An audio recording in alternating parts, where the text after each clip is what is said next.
Hello అండి, అందరూ ఎలా ఉన్నారు? మేమైతే చాలా చాలా బాగున్నాం. మీరందరూ కూడా బాగుండాలని మనస్ఫూర్తిగా కోరుకుంటున్నానండి.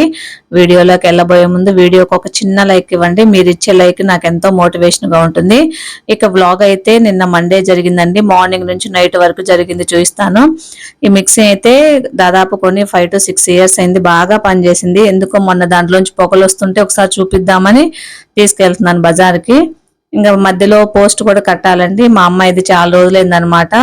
సుకన్య సమృద్ధి యోజన పథకం కింద మా పూరికి ఎవ్రీ మంత్ 1000 అయితే పోస్ట్ లో డిపాజిట్ చేస్తాము. ఈ మధ్య సరిగ్గా పట్టించుకోవట్లేదు. స్టార్టింగ్ రోజుల్లో అయితే ఎవ్రీ మంత్ కంపల్సరీగా పోస్ట్ ఆఫీస్కి వెళ్ళి నేనే డిపాజిట్ చేసేదాన్ని. ఇప్పుడు అప్పుడప్పుడైనా కట్టొచ్చు, సంవత్సరం లోపు ఎంతైనా డిపాజిట్ చేసుకోవచ్చు. అంటే అప్పుడప్పుడు వెళ్ళి తీరుకున్నప్పుడు మాత్రం డిపాజిట్ చేస్తున్నాం.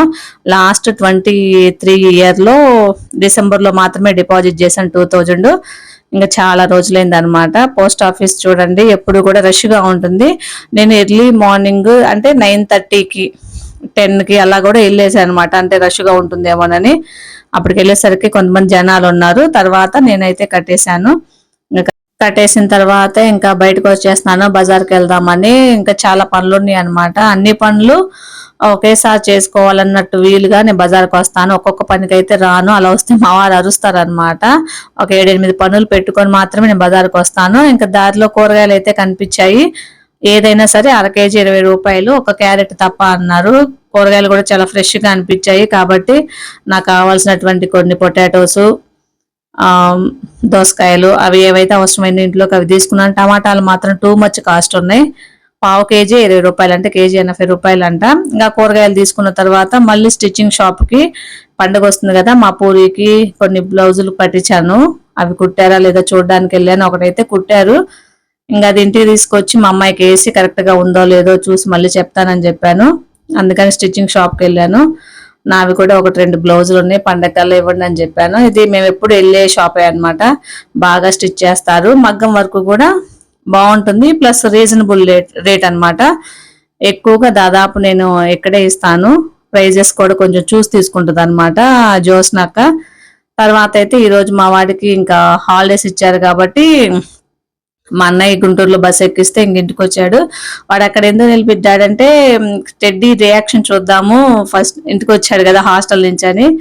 నేనైతే డోర్ ఓపెన్ చేయగానే అది అసలు అయితే పరిగెత్తుకుంటా వెళ్ళి వాడిని ఎలా గమనించిందో, వాడిని పిలువురా అన్నా కూడా వాడి వాయిస్ వినకుండానే దానికి స్మెల్ అర్థమైంది అనుకుంటే పరిగెత్తుకుంటా వెళ్ళిపోయింది. అసలు కాసేపు అయితే ఉక్కిరి బిక్కిరి అయిపోయింది అనమాట వాడిని చూసి. పెట్స్ యొక్క ఎఫెక్షన్ అంతే ఉంటుంది. కానీ నేను పెట్స్ని పెంచుకోవడానికి అందరికైతే నేను ప్రిఫర్ చేయనండి. చాలా అంటే చాలా పని ఉంటుంది ఇంట్లో. వాటిని చాలా చిన్న పిల్లల్లాగా, పసిపిల్లల్లాగా టేక్ కేర్ చేయాలి. మళ్ళీ ఏదన్నా అయ్యి వాటికి ఏదన్నా జరగడానికి జరిగితే కూడా ఇంట్లో పిల్లలు అంతే మానసికంగా బాధపడతారు. కాబట్టి ఆ ఎఫెక్షన్ పెంచుకోవటమే అంత నాకు ఇష్టం ఉండదు. కానీ మా వారు మా పూరి గొడవ వల్ల తీసుకొచ్చారు. చూడండి వాడిని చూసి అది ఎంత ఆనందపడుతుందో. కాసేపు అయితే ఇంకా దగ్గరికి వెళ్ళడం రావటం ఇంకా అలాగే చేస్తుంది అనమాట కాసేపు. ఇంట్లో పెట్స్ కనుక ఉంటే వాటి ఫుడ్ విషయంలో కానివ్వండి, బాత్ విషయంలో కానీ వాటన్నిటికీ సపరేటే. చాలా కేర్ అనేది ఎక్కువగా తీసుకోకపోతే వాటికి డిసీజెస్ వస్తాయి అనమాట. అవన్నీ దృష్టిలో పెట్టుకొని అవన్నీ మెయింటైన్ చేయగలము, వాటి పనులన్నీ జాగ్రత్తగా చేసుకోగలము అనుకుంటేనే మనం పెట్స్ని తెచ్చుకోవాలండి. నాకైతే చాలా విసుగు వస్తుంది కొన్నిసార్లు అయితే చేయలేక. ఇంట్లో పనులు, దాన్ని పిల్లల్ని అన్ని చూసుకోలేక, వర్క్ ఇవన్నీ కూడా. తర్వాత అయితే కూరగాయలు కొన్ని తీసుకొచ్చాను కదా, ఇంకా అవైతే వంటగదిలో పెట్టేసి ఇంక వంట అయితే స్టార్ట్ చేయాలి.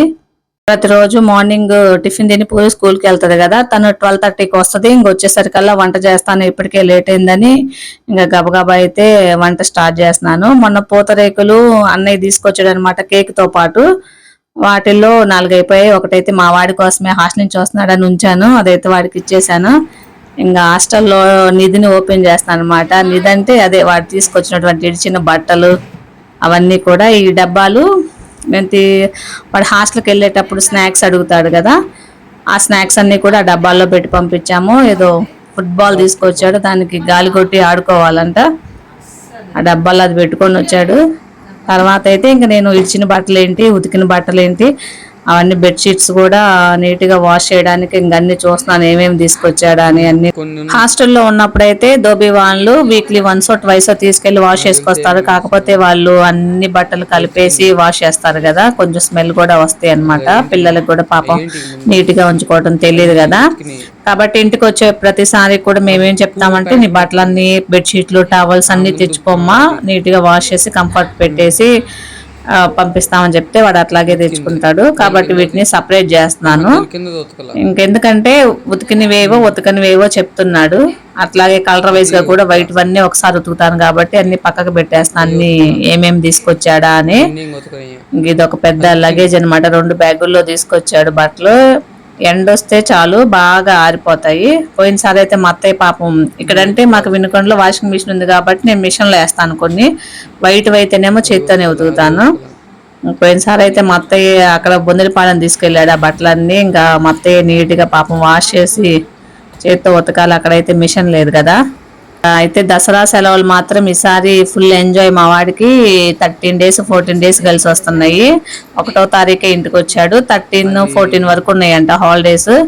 ఈ 15 రోజులు ఇంట్లో అన్నా చెల్లెలు గొడవ ఇంకా అసలు ఎట్లా తట్టుకోవాలో. కొట్టుకోవడం అయితే కొట్టుకోరు కానీ టీవీ దగ్గర మాత్రం బాగా పోటీ పడతారు. ఒకళ్ళకి నచ్చినవి ఒకళ్ళు చూడరు.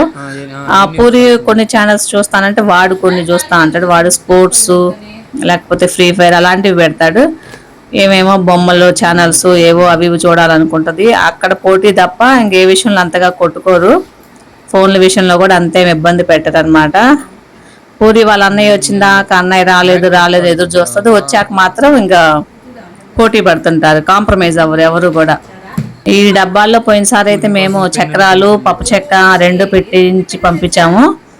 ఇంకా అవైతే తీసుకొచ్చాడు. మళ్ళీ కూడా ఈసారి కజ్జికాయలు చేయాలంట స్నాక్స్. దానిలో కొన్ని పెన్నులు కొనుక్కున్నాడు పోయినసారి, అవి పూరి కోసం తీసుకొచ్చాడంట. చాలా చూడండి ఆ బ్లాక్ కవర్లో అయితే అన్ని ఇన్నర్స్ బనియన్స్ పెట్టుకొని వచ్చాడు. అది షూట్ చేయొద్దని చెప్తున్నాడు. ఇంక ఈ బట్టలన్నీ అయితే ఇంకా వాష్ చేసి ఆరేసి మడతేసే లోపు ఇంకా నాకు సరిపోతుంది అనమాట ఈరోజు.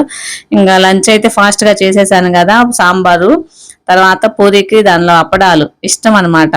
అప్పడాలు ఎన్ని ఉన్నా కానీ సరిపోవు, నాకే కావాలంటా ఉంటది. ఇంకా స్కూల్ టైం అవుతుందని పెట్టేసాను తనకు ఫుడ్. తర్వాత ఇవన్నీ కూడా వాషింగ్ మిషన్ లో వేసేసాను. ఎండ అయితే అసలు మామూలుగా లేదు, సరసర అంటుందన్నమాట. ఇంకైతే ఆ బట్టలన్నీ ఆ ఎండలోనే ఆరేసాను. ఎందుకంటే ఎండ వచ్చినప్పుడే బాగా ఆరిపోతాయి అనమాట, తర్వాత మళ్ళీ స్మెల్ వస్తాయని అందుకే గబగబా అన్ని కూడా వేసేసాను.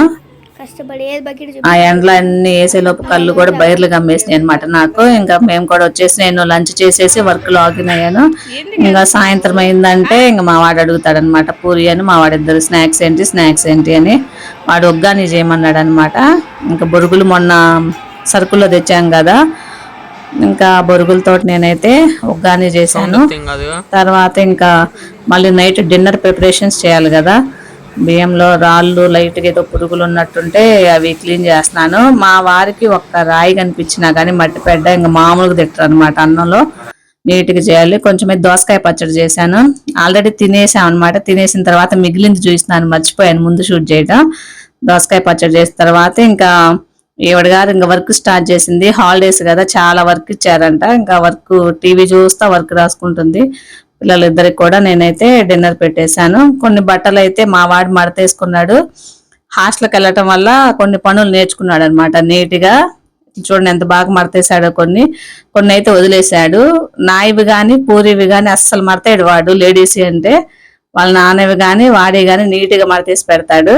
ఇంకా కొన్ని అయితే వైట్ బట్టలు ఉన్నాయి, అవి అయితే నేను నార్మల్ చేతితో వాష్ చేస్తాను అనమాట, మిషన్ లో వేయను మురికిపోదని. ఇంకైతే డిన్నర్ చేసిన తర్వాత మా వాటి టీషర్టు షర్టు 2 అయితే కుట్లు ఊడాయి అనమాట. వాటికైతే నేను కుట్లు వేస్తున్నాను. మిషన్ ఉంది ఇంట్లో, చిన్న అవసరాలకి దాన్ని వాడతా అనమాట, చిన్న కుట్లు వేయడానికి. ఇక మార్నింగ్ నుంచి నైట్ వరకు నిన్నైతే చాలా అంటే చాలా పని ఉంది. మధ్యలో 2 to 10 షిఫ్ట్ అనమాట నాది. ఆఫ్టర్నూన్ ఆ వర్క్ చేసుకోవటం, ఇంట్లో పనులు, బజార్కి వెళ్ళి అన్ని ఇంకా చేసి నాకైతే చాలా అలసట వచ్చింది. ఇక ఇదండి మన కంప్లీట్ బ్లాగ్. అయితే మీకు కనుక నచ్చితే ఒక లైక్ చేయండి. మీరిచ్చే ఒక లైక్ అనేది నాకు ఎంతో మోటివేషన్గా ఉంటుంది మరిన్ని వీడియోస్ చేయడానికి. కాబట్టి మన ఛానల్ని ఫస్ట్ టైం చూసినట్లయితే సబ్స్క్రైబ్ చేసుకోండి. మన వీడియోస్లో మీకు ఎటువంటి కంటెంట్ నచ్చుతుందో లేదా ఎటువంటి టాపిక్స్ నచ్చుతాయో కూడా నాకైతే కామెంట్ చేయండి. అటువంటివి చేయడానికి నేనైతే ట్రై చేస్తాను. వీడియోస్ చేయడం అనేది చాలామంది ఏముంది ఫోన్లో షూట్ చేసి పెట్టడమే అనుకుంటారు, కానీ ఎడిటింగ్ చేయడం కానివ్వండి, వాయిస్ ఓవర్ ఇవన్నీ చేయడం అనేది చాలా కష్టం అండి. అది చేసే వాళ్ళకే తెలుస్తుంది. మీకు కనుక నచ్చితే ఒక చిన్న లైక్ ఇవ్వండి. మీరు ఇచ్చే లైక్ చూసి ఆ చేసిన కష్టం అంతా కూడా మర్చిపోతుంటాం అనమాట. అలాగే ఎవరైతే కష్టపడి వీడియోస్ చేస్తూ ఉంటారో వాటిలో కంటెంట్ ఉంది అనుకుంటారో రియల్ హార్డ్ వర్క్ అనేది కనిపిస్తుంటుందో వాళ్ళని ఎప్పుడు కూడా సపోర్ట్ చేస్తూ ఉండండి. డిమోటివేట్ చేసేటటువంటి కామెంట్స్ కానీ మెసేజెస్ కానీ పెట్టడం వల్ల వాళ్ళు చాలా హర్ట్ అవుతారండి. కాబట్టి దయచేసి ఎవరు అలా చేయొద్దు, ఎవరినైనా సరే. మరొక మంచి వీడియోతో మళ్ళీ మేము ముందుకు వస్తానండి. అంతవరకు సెలవు, బాయ్.